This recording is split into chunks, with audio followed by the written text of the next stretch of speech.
Yallinji woman. I live in Mossman and I'm the head of the Land and Sea Division at Jubbulbinna. I'm the CEO of Resilient Reefs Foundation. Professor of Sociology and Director of the Cairns Institute at James Cook University. A member of the steering committee with the Reef Hub. I have a business that I run, which is an Indigenous-owned, operated company. I'm a postdoctoral research associate with the University of Technology Sydney and Coral Nurture Program. Founder and Managing Director of Passions of Paradise. Owner, operator of Down Under Cruise and Dive. Work for the GMY PBBC, and my role is I'm the Junior Ranger Team Leader. I'm the Environment and Compliance Manager for the Quicksilver Group. Hi, I'm Katie.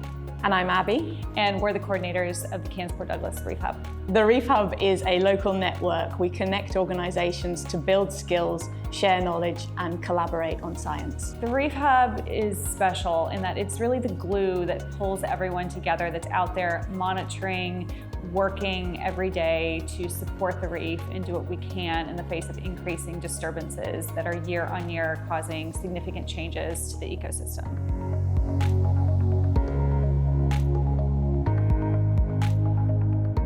Everyone has a contribution to make.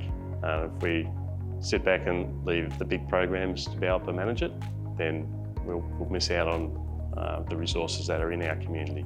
We need to bring the community along with us as well. Everybody has a role to play. Away from the Great Barrier Reef, they still have roles to play in lowering our carbon footprint, which at the end of the day is a big deal. The partnership with Reef Hub and coming together with everyone has really been able to boost our operations that we're delivering on Yallinji country. We've had elders and community members that are really eager to see our team out on the water and really delivering on these projects and working with researchers.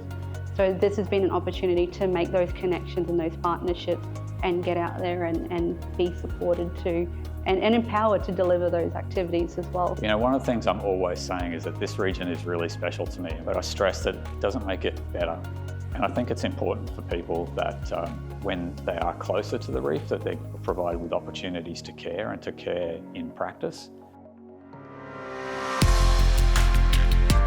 I think, you know, Cairns is a very special place for Indigenous people, but it also is part of 2 World Heritage Areas. It's got the Great Barrier Reef Heritage Area and the Wet Tropics, the World Heritage Area. For a lot of our people, we're reef TOs. The reef is really important. So anything that's happening out there, we should be trying to get involved in. We should be part of it. Nearly every tourism operator has some sort of ethical responsibility for what they do, where they do it, and how they look after it. And this is why I love this sort of group coming together, particularly the science side with the education side, with the conservation side, mixing with the tourism industry as well, because I think together we can certainly make a difference, and that's why we're here. And the Hub has created an opportunity for us as the tourism industry to be involved in science and conservation efforts. Our power is facilitation because we have the infrastructure, we have the science. We just need to work with you guys in every way we possibly can to make a difference, and this is where the Hub has been so powerful in the last few years particularly. You know, I learned a lot today on the Reef Hub roundup today that, you know, there's knowledge gained on seagrass, you know, traditional owner involvement. You know, it was fantastic. I wouldn't have known that unless the Hub put it together. That information then is spread amongst those people, so it's not just a group of 60 people that come to the roundup. Those 60 people are then spreading the message. So it was fantastic, and a fantastic day.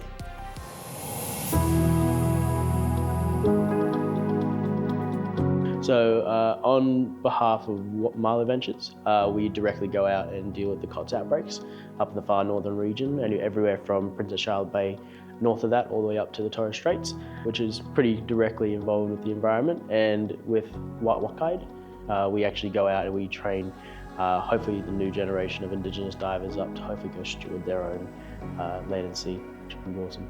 I mean, probably close to 1 million tourists a year see the Great Barrier Reef out of this region. It's super important that organisations like us take that really responsibly and provide stewardship so that when our passengers come out to the reef, they go away having taken a little bit of their heart now is left on the reef, and the reef is in their heart, and they take this away for the rest of their lives, and they actually now care about the reef more than they would have if they had not had that opportunity to see it live.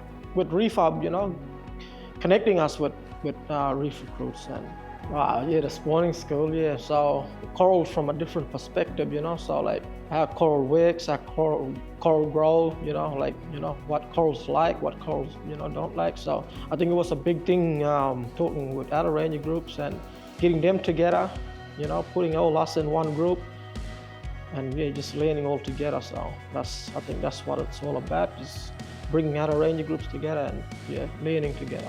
The Reef Hub has been really important in that it has helped Coral Nurture Program and University of Technology Sydney connect with other researchers and tourism operators and traditional owners in the region, and I think that's something that's really critical. We all ultimately have the same goal of trying to protect our reefs for future generations, and I think being able to come together and have these conversations and knowledge share has been really, really critical. And I think really what the Reef Hub has demonstrated over the last few years is that when we come together and collaborate, we're really able to achieve so much more together than we are as individuals. And I think we're also very lucky in the region that we have such beautiful and economically and ecologically important reefs that we really do need to protect. As scientists, we often talk in numbers, how valuable the reef is, how many jobs it supports, but at the end of the day, it's that awe and wonder that we all connect with that makes us really value the reef. And the Reef Hub is also that intangible that helps connect people to that awe and wonder in a way that drives real impact. One of the most important things about the Reef Hub is the connection between groups, between science, just within the network, and bringing people together to help to care for a reef that we all love.